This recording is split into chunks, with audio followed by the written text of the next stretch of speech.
It's a very soft material. Is used to create really small and detailed stuff. It's 100% natural.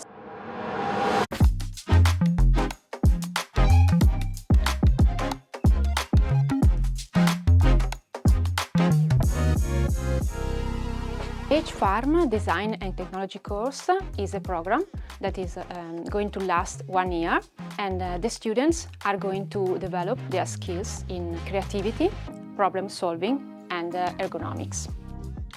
This year we are studying interaction design, and students are learning how to create a mouse device.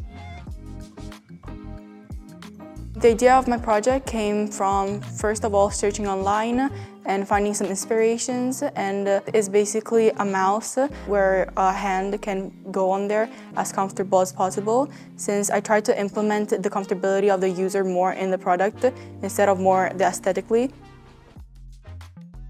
I wanted to do something new, something very original and innovative, so I decided not to do a normal mouse device as the one that we use every day, but I decided to do a ring, so it's more comfortable and you can use it everywhere.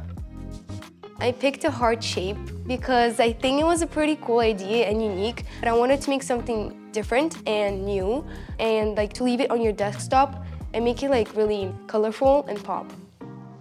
It was not my first time shaping stuff, but it was my first time shaping with sugar paste. I decided to use sugar paste according to my interest in sustainability and the Eco School program of H-Farm. Shaping things with sugar paste was pretty nice since it was a first experience. It's a very soft material, and it's pretty easy to model in case you have some lines where you don't want, and you can just smooth it out how you want it. I think because it's edible, it was really soft and really easy to smooth it out, to mimic an actual object. It's pretty fun to deal with, as you can also eat it, so it's like a fun way of designing stuff.